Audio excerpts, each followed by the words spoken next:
Hello guys, இன்னைக்கு நம்ம ஜிம்மோட first show தான் பார்க்க போகிறோம். I living with my cold police officer part 3. போன பாட்டை ஏதாவது கம்ப்ளீட் பண்ணியிருந்தேன்னா வாயின ஒரு கேஸுக்காக ஹாஸ்பிட்டல் வந்து அந்த பொண்ணுக்கிட்ட விசாரிச்சுட்டு இருந்திருப்பா. ஸோ அதோட அந்த பாட்டை கம்ப்ளீட் பண்ணியிருந்தேன். Let's continue to the part 3. So அந்த பொண்ணுக்கிட்ட ரொம்ப கோவமாக பேசிட்டு, இங்கே பாருமா, மன்னிச்சிரு, எனக்கு இது ஃபர்ஸ்ட் டைம், எப்படி இருக்கும்லாம் தெரியாதுமா, கொஞ்சம் சொல்லுமா டீட்டெயிலாக. இங்கே பார், என்கிட்ட எதுவும் கேட்காதீங்க, எனக்கு செம்ம காண்டாகுது அப்படின்னு சொல்லிட்டு அந்த பொண்ணுக்கு பிடிச்சி வாயினை திட்டி விட்டுறா. வாயினுக்கெல்லாம் ஐயோ அம்மா அப்படின்னு தான் இருக்குது. வெளில வந்தா ஜிம்மின் அப்படியே காஃபி குடிச்சிட்டு, என்ன விசாரிச்சிட்டியா? கிழிச்சேன். நான் என்னன்னு சொல்லி புரிய வைக்கிறது? அது வந்து சார், என்ன அந்த பொண்ணு ஒழுங்காகவே சொல்ல மாட்டேங்குது. அந்த பொண்ணு சொல்ல மாட்டேங்குதா இல்லை உனக்கு ஒழுங்காக கேட்க தெரிலையா? அப்படிலாம் இல்லையே, நான் நல்லா தான் கேட்டேன். அந்த பொண்ணு தான் ஒழுங்காக சொல்ல மாட்டேங்குது. ஓ அப்படியா? ஆமாம். சரி தள்ளு, நீங்கள் என்ன கிளிக்கிறீங்க, நானும் பார்க்குறேன் அப்படின்ட்டு அப்படியே வாயினும் வரா. ஜிம்மினும் போய் கேட்குறான், இங்கே பார், உனக்கு ஏதாவது எனிமீஸ் இருக்காங்களா? அப்படிலாம் யாரும் இல்லை. அப்புறம் எப்படி உனக்கு கையில் அடிப்பிடிச்சு? எந்த பையன் வந்து கிழிச்சான்? எனக்கு என்ன தெரியும்? எவன் கிழிச்சான் எனக்கு எப்படி தெரியும்? அவன் மாஸ்க் போட்டிருந்தான், அது மட்டும்தான் எனக்கு தெரியும். அவன் கண்ணு பார்க்க எப்படி இருந்தது? ஹலோ, அவன் கேப்பும் போட்டிருந்தான். ஸோ எனக்கு எதுவுமே தெரியல. அப்படியா? ஓகே அப்படின்ட்டு ஜிம்னு வெளில வந்துட்டான். அப்போது அந்த பொண்ணோட அம்மா வந்து கேட்குறாங்க, என்ன என் பொண்ணு சொன்னாலா? உடனே கண்டுபிடிச்சிருவீங்களா? உடனே கண்டுபிடிச்சிருவீங்கள? அப்படி ஒருத்தர் இருந்தால் தானே கண்டுபிடிக்கிறது. என்னையா சொல்கிற? ஆமாம், ஆக்சுவலாக உங்கள் பொண்ணோட கையை யாரும் கிழிக்கலை. உங்கள் பொண்ணே தான் அவளோட கையை கிழிச்சிருக்கா. இல்லைனா அவளை புள்ளி பண்ணுற யாராவது கிழிச்சிருக்கணும். மற்றபடி அவளை யாரும் ஹர்ட் பண்ணல. அவளே தான் ஹர்ட் பண்ணியிருக்கா. அவளுக்கு புள்ளி பண்ணுறவங்க யாரும் இருக்க மாட்டாங்கன்னு தெரியுது. ஏன்னா இந்த மாதிரி பணக்காரங்க வீட்டு பொண்ணுக்கெலாம் இவங்க தான் புள்ளியாக இருப்பாங்களே தவிர இவங்கள யாரும் புள்ளி பண்ண மாட்டாங்க. எனக்கு தெரிஞ்சு அந்த பொண்ணாக தான் கை கழிச்சிருக்குன்னு நினைக்கிறேன் அப்படின்னு ஜீவன் படுக்க சொல்லிவிட்டு, உங்கள் பொண்ணுக்கிட்ட மனசு விட்டு பேசுங்கன்னு சொல்லிட்டு போயிடுறாரு. அப்போ அந்த அம்மாவுக்கு ஒன்றும் புரியல. இல்லை அதெல்லாம் கிடையாது, நீ ஒழுங்காக விசாரிக்கலை. அப்படியா? உங்கள் பொண்ணுக்கிட்டே போய் கேளுங்க அப்படிங்கும்போது அவங்களும் போய் கேட்குறாங்க, இது உண்மையா அப்படின்னு. அந்த பொண்ணு வேறு வழி இல்லாமல் அழுதுகிட்டே ஆமான்னு சொல்கிறா. எனக்கு அதுக்கிட்ட ஷாக்கிங்காக இருக்குது. எப்படி சார், எப்படி கண்டுபிடிச்சிங்க? அதுக்கு முலன்னு ஒன்று இருக்கணும். அந்த பொண்ணை பார்த்தாலே தெரில. இதே எவனோ ஒருத்தன் அவள் கையை பிடிச்சி அவள் கிழிச்சிருந்தான்னு வச்சுக்கோயேன், பயத்தில் என்னால் அவள் படப்படப்பாக இருந்திருப்பா. பட் அவள் நார்மலாக கூலாக ரிலாக்ஸாக பேசுகிறா. ஸோ இதுலேருந்தே தெரில அவள் போய் தான் சொல்கிறான்னு. இது கூட தெரியாமல் நீ எல்லாம் என்ன ட்ரைனிங்க்கு எனக்கு வந்திருக்கேன்னு புரியல. சார், இது ஃபர்ஸ்ட் டே தானே? ஓ ஃபர்ஸ்ட் டேங்கிறதுனால சும்மா விடுறேன். இதுவே இந்நேரம் வேறு யாராவது இருந்திருந்தாங்க என்ன சார் பண்ணியிருப்பீங்க? பனிஷ்மெண்ட் கொடுத்துருப்பேன். 10 ரவுண்டு கிரவுண்டை சுட்டிருப்பேன். உனக்கூடவா? இல்லை வேணாம், நான் வந்து நல்லாவே வேலை பார்ப்பேன். எவ்வளோ சூப்பராக வேலை பார்ப்பேன் தெரியுமா? யாரு? நீ தானே? பார்த்தாலே தெரியுது, வந்து தொலை அப்படின்னு அப்படியே ஜிம்மின்னு கூட்டிகிட்டு போகிறாரு. நேராக அங்கே ஆஃபீஸ்க்கு வந்தது வாயின் அப்படியே டயர்டாக போய் சேரில் உட்காரா. ஜங்குக்கு பார்த்துட்டு, என்ன ஃபஸ்ட் டே ஃபஸ்ட் கேஸ் எப்படி இருந்தது? ரொம்ப நல்லா இருந்தது. ஆமாம், நம்ம ஜிம்மன் சார் எப்படி எல்லாத்தையும் ரொம்ப கூலாக ஹேண்டில் பண்ணுறாரு, ரொம்ப திறமசாலியோ? என்ன திறமசாலியாக இருக்கிறதுனால தானே நம்ம எல்லாருக்கும் ஹெட்டாக இருக்கான். ஆமாம், அது உண்மை தான். சரி, இந்தா ஜூஸ் குடி. தேங்க்யூ சார் அப்படின்ட்டு வாயின ஜூஸ் குடிச்சிட்ருக்கா. அப்போ கரெக்டாக லியா வந்து, வாயின் எனக்கு பயமாக இருக்குது, நீங்கள் கொரியாவே ரொம்ப டிஃப்ரெண்ட்டாக இருக்குது, எல்லோரும் ஒரு மாதிரிலாம் பேசுகிறாங்க, எனக்கு ஒருமே புரிய மாட்டேங்குது அப்படின்னு அழுகும்போது வாயிலாம், இது என்ன பிரமாதம், என்ன இது அதை விட பிரமாதம் பாரு, நான்லாம் நம்ம ஹெட்டு கூட தான் ஒன்றா இருக்கேன், நான்லாம் எங்கிட்ட போய் முட்டை அப்படின்ட்டு 2 பேரும் உட்காந்து நல்லா புரணி பேசி தள்ளுறாங்க. அது ஜிம்மன் பார்த்துட்டு, ஹலோ, இது போலீஸ் ஸ்டேஷன், புரணி பேசுகிறதுக்கான இடம் கிடையாது இப்படி பேசிகிட்டு இருக்கிறதுக்கு. இங்கே ஃபர்ஸ்ட் ஆஃப் ஆல் கேஸை பற்றி மட்டும்தான் டிஸ்கஸ் பண்ணணும், தெரியுமா தெரியாதா? லியா சார், உன்னை நான் இன்றைக்கி யாரையாலும் நைட் ஷிஃப்ட் பார்க்கணுமோ, எந்தெந்த ஏரியாவுக்கு பார்க்கணுமோ அவங்க இந்த டியூட்டியை போடணும் விட்ட நான் சொன்னேனா இல்லையா? ஆமாம் சொன்னீங்க. போட்டியா? இல்லை போடல போய் போடு போ. சரி போடுறேன். இவ்வளோ நேரம் போடாமல் என்ன பண்ணேன்? அது வந்து என்ன இப்படி பேசிகிட்டு இருக்கப்போ? சரி சார் அப்படின்ட்டு லியா போட்டுக்கு போயிட்டா. ஜங்குக்கு இதை பார்த்து சிரிச்சிட்டு, நல்ல பொண்ணுடாயவா அப்படின்னு பார்த்துட்டு இருக்கான். அப்படியே நேரம் வாங்கிக்கிட்டு திரும்பினா, சார் நீங்கள் எனக்கு எந்த வேலையும் கொடுக்கல, அதனால் நான் கொஞ்சம் சும்மா உட்காந்து சார், மற்றபடி எதுவும் பண்ணல சார், சாரி சார். நான் இன்னும் உங்ககிட்ட பேசவே இல்லை. அப்படியா சார், சொல்லுங்கள் சார், என்ன சார் பண்ணும்? என் கேபினுக்கு வா. ஓகே சார் அப்படின்ட்டு ஆப்பாட்டுக்கு போகிறா. ஜங்குக்கு பார்த்துட்டு, பரவாயில்ல, இந்த 2 பொண்ணுங்களை வச்சு நல்லா ஃபன் ஆகுது. இத்தனை நாள் இந்த போலீஸ் ஸ்டேஷனில் ஏன்டா வரோம் ஏன்டா இருக்கோன்னு இருந்தது, பட் இப்போது ரொம்ப நல்லா இருக்கே அப்படின்னு ஜங்குக்கு ரொம்ப ஹாப்பியாக இருக்குது இவங்க பண்ணுற இந்த காமெடிலாம் பார்த்துட்டு. ஸோ இங்கே ஜிமின் கிட்ட வந்தா ஜிமின் பார்த்துட்டு எனக்கு ஒரு ஹெல்ப் பண்ணுறியா? என்ன சார் பண்ணும்? எனக்கு கிஸ் பண்ண. ஆ சார் நீங்கள் ஏதோ தப்பாக ஏதோ சொல்லிட்டீங்கன்னு நினைக்கிறேன். இன்னும் ஒரு வாட்டி கிளியராக சொன்னீங்கன்னா கேட்டுக்கிறேன். தப்பாலாம் சொல்ல, காதில் விழுந்தது சரிதான். எனக்கு கிஸ் பண்ணு. ஆ சார் என்ன பைத்தியமா நீங்கள் நல்ல மனுஷன் நினச்சா நீங்கள் என்ன ரொம்பக்கா இருக்கீங்க? எப்பா பேசிகிட்டு இருக்கலாம் டைமில் நீ பண்ணுறியா நான் பண்ணவா? நீ பண்ணுறியா நான் பண்ணவா? யோ என்னையா நீ போலீஸில் வேறு ஏதாவதா? நீ பாட்டுக்கு வந்து கிஸ் பண்ணுவான்னு கேட்குற, என்னையா சொல்கிற? எனக்கு ஒன்றும் புரியல. ஐயோ பொண்ணுங்களே இப்படி தான். இங்கே பார், நான் எவ்வளோ ஹேண்ட்ஸமாக சாமிங்காக இருக்கேன். ஆமாம் இருக்கேன், அதுக்கு என்ன? எல்லா பொண்ணுங்களும் என் கூட இருக்கணும்னு ஆசைப்படுவாங்க, எனக்கு கிஸ் பண்ணணும்னு நினைப்பாங்க, என் கூட சுற்றணும்னு நினைப்பாங்க. ஆனால் நான் உனக்கு ஆஃபர் பண்ணுறேன், உனக்கு வேண்டாமா? இவன் என்ன பைத்தியமா? ஏன் லூஸ் மாதிரி பேசுகிறான்? சார் நீங்கள் ஏதோ தப்பாக புரிஞ்சிட்ருக்கீங்கன்னு நினைக்கிறேன். நான் அந்த மாதிரி பொண்ணு கிடையாது.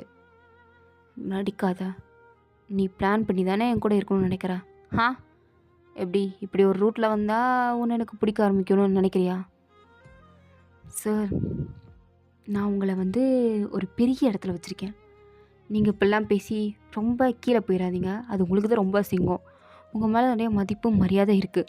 அதை நீங்களாகவே கெடுத்துக்காதீங்க. நல்லா இருக்காது, ரொம்ப கேவலமாக இருக்கும். ப்ளீஸ் புரிஞ்சுக்கோங்க. எதுக்கு இப்படி பேசிகிட்ருக்கீங்க? அப்போ ஜிமினுக்குலாம் ரொம்ப ஷாக்கிங்காக இருக்குது. என்னடா இது, எத்தனை பொண்ணுங்க நம்ம பின்னாடி சுற்றுது, இது என்னடா இப்படி பேசுது அப்படின்னு ஜிமினுக்கு ஒன்றும் புரியலை. அவர் ஒரு செகண்ட் அப்படியே ஸ்டன்னாகி வாயனை பார்க்குறாரு. அப்படியே அவனோட அழகு கொஞ்ச நேரம் ரசிக்கிறாரு. வாயனை பார்க்குற பார்வையிலேயே விட்டு நம்மளை கடிச்சு சாப்பிட்றோம் போலே அப்படின்னு. சார் நீங்கள் எதுக்காக இப்படி சொன்னீங்கன்னு தெரில, பட் உங்கள் மனசில் ஏதோ வேறு ஏதோ வச்சுட்டு தான் சொல்லியிருக்கீங்கன்னு எனக்கு புரியுது. நான் எதுவும் தப்பாக எடுத்துக்கல. ஸோ நீங்களும் அந்த மாதிரி எதுவும் எடுத்துக்க வேண்டாம். இது அப்படியே விட்டுறது நல்லது. புரியும்னு நினைக்கிறேன். புரியுதுல சார்? புரியுது. கிஸ் பண்ணிட்டு போ. அட போடாங்கிட்டு, எங்கே ஆரம்பித்தாலும் அங்கே வந்து நிற்கிறானே அப்படின்னு வானும் அப்படியே ஒரு மாதிரி முறைச்சி பார்க்குறா. அப்போ சிம்மன் ஸ்மார்ட்டாக சிரிச்சிட்டு, இங்கே பார், எனக்கு என்ன சொல்கிறது என்ன சொல்லக்கூடாதுன்னா தெரியல. இப்போ நான் எதுவும் சொல்கிறதாவும் இல்லை. எனக்கு இப்போ கிஸ் வேணும். அதுக்கு வேறு ஏதாவது பொண்ணை போய் பாரு. நான் அந்த மாதிரி பொண்ணு கிடையாது. சரியா? தள்ளு. ஐயோ இப்போல்லாம் பேசினா மட்டும் உன்னை விட்டுருவேன்னு நினைக்கிறியா? என் கேபினுக்கு நான் கூப்பிடாம யாரும் வரமாட்டாங்க, எட்டி கூட பார்க்க மாட்டாங்க. ஸோ நீ பயப்பட வேண்டாம். நான் இந்தியாவிலேருந்து வந்திருக்கேனே என்னை பார்த்தா நான் கேனச்சிரிக்க மாதிரி இருக்கா? போடா அப்படின்னு வாயின் பாட்டுக்கு திருப்பியும் போகிறா. ஆனால் ஜிமன் பாட்டுக்கு வாயனை பிடிச்சி அப்படியே இழுத்து வச்சு அப்படியே கிஸ் பண்ணுறாரு. வாயனுக்கு மூச்செல்லாம் முட்டுது. அவளுக்கு பேச முடியல, அப்படியே திக்கிறா திணறா. ஏன்னா இந்தியாவிலேருந்து வந்துட்டு இந்த மாதிரி பண்ணுறதுலாம் அவளுக்கு புதுசு இல்லையா? ப்ளஸ் பயமாக வேறு இருக்குது. என்ன பண்ணுறதுன்னு வேறு தெரில. அப்பாட்டுக்கு அப்படியே ஜிம்மனை பிடிச்சி தள்ளி விட்றா. ஜிம்மனும் பரவாயில்லையே, இந்தியன் பொண்ணுங்களை கிஸ் பண்ணால் ஃபீலே வேறு லெவலில் இருக்கே. ஏன் இதுக்கு முன்னாடி 10 பொண்ணை கிஸ் பண்ணியிருக்கியோ? அப்படிலாம் சொல்லக்கூடாது. இங்கே வா வச்சு விடு அப்படின்ட்டு வான் படுக்க தள்ளி விட்டுட்டு அப்பாட்டுக்கு வெளில ஓடி வந்துட்டா. இவன் வேகமாக ஓடி வரதை பார்த்து இல்லையாவும் என்னடி ஆச்சு இல்லையா? சார் நீங்கள் கொடுத்த ஒர்க்கை நான் முடிச்சிட்டேன் சார்.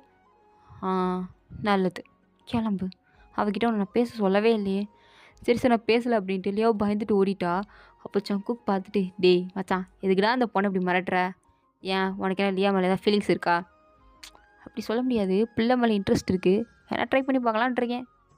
பண்ணு சும்மா ட்ரை பண்ணு அப்படின்னு ஜிமன் பாட்டுக்கு எடுத்து விட்டுட்டுருக்காரு. வான் பார்க்குறா ஜங்குக் சார் நீங்களுமா அப்படின்னு. என்ன நீங்களும் மேலே கேட்குற? ஜிமன் எதாவது பண்ணானா என்ன? அச்சான் அதெல்லாம் நான் ஒன்றும் பண்ணல, நீ போ.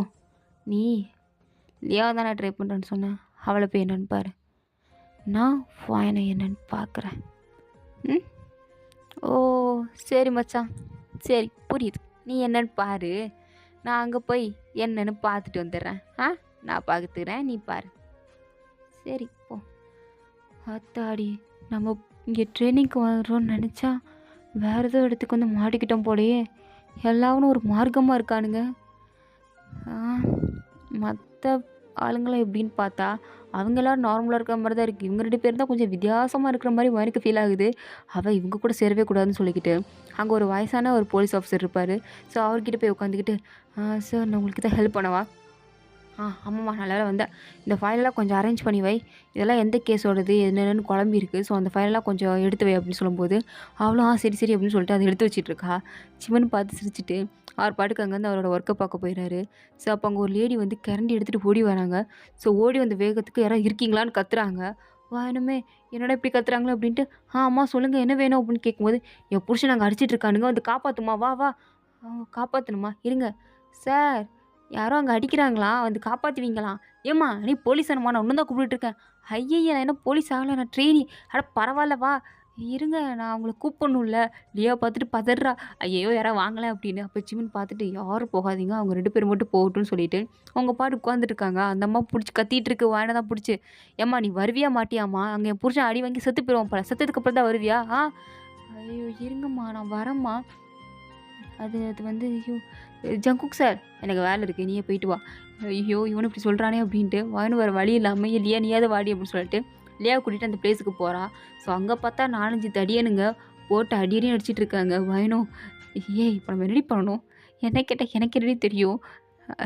அது வந்து டேய் என்னடா பண்ணிட்டு இருக்கீங்க? போலீஸ் வந்துருக்கு நான் உங்களை அரெஸ்ட் பண்ண போகிறேன் அப்படின்ட்டு வாயின்னு ஒரு வார்த்தை சொன்னதும் அவங்களும் டே போலீஸ்டான்னு சொல்லிட்டு பயந்துட்டு ஓடுவாங்கன்னு பார்த்தா அட்ரி பாப்போன்ட்டு வரானுங்க. வாயனுக்கா நம்ம ஊரில் கற்று வச்சிருந்த மொத்த வித்தி இறக்க வேண்டியதா அப்படின்ற மாதிரி ஒரு போஸ்ட் கொடுத்துட்டு இருக்கா. பின்னாடி தான் ஜிமின்னு மற்ற போலீஸ் ஆஃபீஸ்லாம் நடந்து வந்திருப்பாங்க. ஸோ இவன் என்னதான் பண்ணுறான்னு பார்க்குறதுக்காண்டி தான் ஸோ அவங்க நின்றுட்டுருக்காங்க. அந்த அம்மா என்னன்னா என் புருஷன் அடி வாங்கிட்டு இருக்கான்னு சொல்லியிருக்கேன், என்ன நின்றுட்டு இருக்கா? போலீஸ் தானே தூக்கி போட்டு மீறி உங்ககிட்ட கன்னெல்லாம் இல்லையா? ட்ரெயினிக்கிட்டே எவனாவது கன்று கொடுப்பானா லூசாமா நீ அப்படின்ற மாதிரி வாயின்னு ஒரு முறை முடிச்சுட்டு நான் அப்போமே சொன்னேன் என்னை இழுத்துட்டு வராத என்கிட்ட ஒன்றும் இருக்காது, என்னை பார்த்து பயப்பட மாட்டாங்கன்னு. கேட்டியா? இப்படி இழுத்துட்டு வந்துட்டு ஒன்றும் இல்லாமல் நானும் உங்க கூட சேர்ந்துட்டு ஆபத்தில் நின்றுருக்கேன் அப்படின்ட்டு அவள் பாட்டுக்கு பார்த்து முறைச்சிட்டு இருக்கா. லியாவும் குறைக்க நேரம் இல்லை வயன் வா ஸ்டார்ட் பண்ணலான்றாங்க. அவளுமே வல்லவனுக்கு புல்லும் ஆயுதம்னு சொல்லிட்டு பக்கத்தில் கூட குச்சி எடுத்து வச்சிட்டு இருக்கா. ஜீவன் பார்த்து சிரிக்கிறான், என்னடா இவ குச்சி எடுத்து வச்சிட்டு இருக்கா, அவனுங்க பாரு இவ்வளோ பல்காக இருக்கானுங்க, இவனை எப்படா சமாளிக்க போகிறா தெரில, பார்ப்போம். ஏதாவது பிரச்சனை நம்ம உள்ளே நுழைஞ்சிருவோம் அவ்வளோதானே. சரி என்ன கூத்து பண்ணுறாங்களோ அப்படின்ட்டு எல்லாரும் பார்த்துட்ருக்காங்க. ஆனால் வேணுன்னா எடுத்த ஸ்பீடுக்கு அப்படியே மண்டையிலே ஒரு அடி. அவன் இன்னும் அசரவே இல்லை, அப்படியே ஒரு மாதிரி நின்றுக்கிட்டு அட்ரி என்னன்னு பார்ப்போன்னா வாயனை அப்படியே அந்த குச்சி வச்சு வகுத்துலேயே குத்துறா. அவனுக்கு ஒரு மாதிரி ஆயிடுச்சு, அப்படியே ஒரு மாதிரி வகுத்தை பிடிச்சிட்டு உட்காந்துக்கிட்டான். சிம்னு பார்த்து ஷாக் ஆகிட்டாரு, இது என்னடா இது வெறும் குச்சை வச்சு வித்த காட்டிக்கிட்டு இருக்கா, மச்சான் நல்லா வித்த காட்டுறாங்கல்ல அப்படின்னு எல்லோரும் ரொம்ப ஆர்வமாக பார்க்க இங்கே வாயின் பாட்டுக்கு ஒரு குச்சி எடுத்து அப்படியே அடிக்கிறா. கரெக்டாக பார்த்தா அந்த குச்சி உடஞ்சி போயிடுச்சு. அஜய்ச்சோ உடஞ்சி போயிடுச்சு அப்படின்ட்டு பக்கத்தில் இருக்க கல் எடுத்து வந்தவன் மண்டிலே ஒரு அரை, அவ்வளோதான் கல் எடுத்து அப்படியே தூக்கி போட்டுட்ருக்கா இல்லையா. ஸோ வாயனும் முடிஞ்ச வரைக்கும் அவளுக்கு தெரிஞ்ச அந்த கராத்தே குஃபு எல்லாத்தையும் அப்படியே இறக்கிட்டு இருக்கா. கொஞ்சம் கொஞ்சமாக எல்லாரையும் அடித்து ஆல்மோஸ்ட் பாதி பேரை மயக்கமாக்கிட்டா. ஆனால் வாயன் அப்படியே சுத்தமாக முடியல, செம்ம டயர்டாக இருக்கா. அவளுக்கும் 2-3 அடியெல்லாம் விழுந்திருக்கு, லியாவுக்கும் அடியெல்லாம் விழுந்திருக்கு. அப்படியே ரொம்ப டயர்டாக அந்த அம்மாவை பார்த்து உன் புருஷனை காப்பாற்றிட்டோம்ல அப்படின்றா. அவங்களும் ரொம்ப நன்றிம்மா, ஆனால் என்ன கொஞ்சம் ஸ்லோ, இதுவே இந்நேரம் ஜிமின் சார்லாம் வந்திருந்தாருன்னா தூக்கி போட்டு பொழந்து எடுத்துருப்பார், ரொம்ப லேட்டாக வந்திருக்க. சரி இவங்களாம் எதுக்குமா உன் புருஷனை அடித்தாங்க? அதுவாம்மா இவனுங்க சாப்பிட்ற நூடுல்ஸில் ஏதோ பள்ளி விழுந்துருச்சான், அதனால என் புருஷன் தான் இதை செஞ்சான்னு சொன்னதுக்கு அடிக்கடி நடிக்கிறாங்கம்மா. நீ எப்பறம் நான் திங்கிற இதில் பள்ளியை போடலான்னு அவனுங்க தின்னுட்டு இருக்கும் போது மேலேருந்து விழுந்ததுமா, அதை சொன்னதுக்கு அப்போது ஹோட்டலில் பல்லியை வளர்ப்பியோ அப்படின்னு அடிக்கிறாங்கம்மா. என்னது ஒரு பள்ளிக்காண்டி அடிக்கிறாங்களா அப்படின்னு அங்கே இருக்கிறவனை பார்த்து, ஏன்டா போயும்பே ஒரு பள்ளிக்காடா அந்த பிள்ளை பூச்சை போய் இப்படி அடிப்பேன்? நான் திங்கிற சோறில் பள்ளி உண்டா அப்படி தான் அடிப்பேன், அதுக்குன்னு உன்னை போய் நடிக்க வச்சிட்டீங்களா அப்படின்ட்டு வாயின் இன்னொரு எத்தி ஹேண்ட் கஃப்லாம் போட்டு விட்றா. ஸோ போட்டுட்டு திரும்பினா அவங்க எல்லாரும் அப்படியே கூலாக வராங்க. வாயின்னு பார்த்துட்டு இந்த 2 பச்சை பிள்ளைகளை அனுப்பிட்டு இவனுக்கு இப்படி கூலாக வராங்களேன்னு சொல்லிட்டு அவளுக்கு மொத்த கோம்பு ஜிமின் மேலே தான். அப்படியே ஜிமினை பார்க்கவே இல்லையே, அப்படியே திருப்பிக்கிட்டா. ஜிமினும் வேற பார்க்குறாரு பாப்பாலான்னு. அவள் கொஞ்சம் கூட ரியாக்ஷனை கொடுக்கல, அப்படியே படுக்க திரும்பிக்கிட்டா. ஜிமினும் சிரிச்சுட்டு, எப்படி உன்னோட ஃபைட்டிங்லாம் ஸ்கில்ஸ்லாம் சூப்பராக இருக்கே, இவன் யாருன்னு நமக்கு தெரியாது, நம்மளும் பேசவும் கூடாது அப்படின்னு.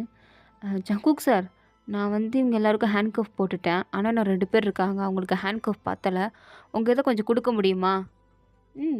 கொடுக்குறேன், ஆனால் என்கிட்ட இல்லை, ஜிமின் கிட்டே இருக்குது, ஜிமின் கிட்டே கேட்டு வாங்கிக்கோ. பாவி கூத்துட்டு போகிறத பற்றியா? இப்போ இவங்கிட்ட எப்படி கேட்குறது? ஆ ஜிமன் சார் சொல்லு, என்ன வேணும்? ஐயோ! இவன் என்ன வேணுங்கிறதே ஒரு மார்க்கமாக கேட்குறானே. இவன்கிட்ட போய் ஹேண்ட் கஃப் கேட்டால் வேறு எதுக்கோ மீன் பண்ணிடுவானே. நான் என்ன பண்ணுறது? அது அது அது வந்து சார். என்ன சொல்லு. அது 2 பேருக்கு ஹேண்ட் கஃப் போடணும். உங்களோடத கொடுங்களேன். எல்லாம் ஜங்குக் சாரோடத கொடுங்க. நான் போடணும். அப்படியா? சரி. ஆனால் நான் போட்டுட்டேனே அப்படின்றான். என்ன போட்டிங்க அப்படின்னு பார்த்தா, அவரோட கைக்கும் அவனோட கைக்கும் ஹேண்ட் கஃப் போட்டு வச்சுருக்காரு. இதை பார்த்த வயனம், அட பரதேசி, எதை போட சொன்னால் எதை போட்டு வச்சுருக்கு பாரு அப்படின்னு பார்த்துட்டு, சார் நான் நம்ம 2 பேருக்கு போட சொல்லல, அவங்க 2 பேருக்கு போட சொன்னேன். ஓ சாரி, நீ கிளியராக சொல்லியிருக்கணும், எனக்கு புரியல. நான் கூட நைட் ஏதோ இப்படி தான் போட்டுக்கிட்டு ஏதோ பண்ணணுன்னு நினைக்கிறேன். ஆ என்ன சொன்னீங்க, என்ன சொன்னீங்க? அவங்க 2 பேருக்கு போடணும்னு சொன்னேன், வேறு எதுவும் சொல்ல அப்படின்னு அவர் பாட்டு கழட்டி விட்டுட்டாரு. வயனா பார்க்குறா, நீலாம் நல்லா வருவியாடா, இல்லை மனுஷனாடா அப்படின்ட்டு பார்த்துட்டு அவங்க 2 பேரும் ஹேண்ட் கஃப் போடுறான். அவனுங்க என்ன வயனை பார்த்து முறைச்சிட்டு, உன்னை சும்மா விட மாட்டேன்டி, சும்மா விட மாட்டேன்னு சொல்லிட்டு இருக்கான். அவனுக்கு கோவம் வந்துச்சு, அடிச்சு வாயமிடு, நீ சும்மா விடுறது கிழிச்சு எல்லாம் போதும், வந்து தொலை அப்படின்ட்டு எல்லாரும் இழுத்துட்டு போயிட்டாங்க.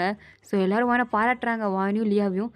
செம்மையாக உங்களுக்கு ப்ராக்டிஸ் கொடுத்துருக்காங்க. எப்படி கண்ணே இல்லாமல் உன்னை அப்படி மிரட்டினீங்க, அப்படிலாம் ஃபைட் பண்ணீங்க, உன்னோட ஃபைட்டிங் ஸ்கில்லாம் வேறு லெவல், ஜிம்மன் சாரே மிஞ்சிட்டீங்க அப்படின்ற மாதிரிலாம் எல்லோரும் பாராட்டும் போது வாயனுக்கா ரொம்ப பெருமையாக இருக்குது. அப்படியே ஜிம்மனை பற்றி ஒரு பெருமையாக ஒரு லுக்கை விட்டுட்டு, நாங்கள்லாம் அப்போவுமே அப்படி அப்படின்ற மாதிரி ஒரு சீனை வேற போடுறா. ஜிம்மனும் அப்படியா, சரி வேணா அந்த பக்கம் வரியா, யார் எப்படி, யார் எந்தெந்த மாதிரி, இதில் டேலண்டான பர்சனுங்கிறத நான் காமிக்கிறேன், வர்றியா?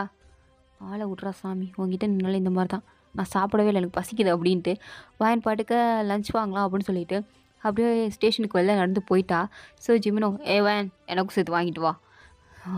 இவன் இருக்கானே அப்படின்னு, சரிங்க சார் அப்படின்னு எதுவும் சொல்ல முடியாமல் அவளை ஜிம்முனுக்கும் சேர்த்து வாங்க போயிட்டா. ஸோ இதோட பார்ட் கம்ப்ளீட் ஆகுது. தேங்க்ஸ் ஃபார் வாட்சிங் பண்ணுங்கள். லைக் பண்ணுங்கள், ப்ளீஸ் சப்ஸ்கிரைப் பண்ணுங்கள். Okay, what light.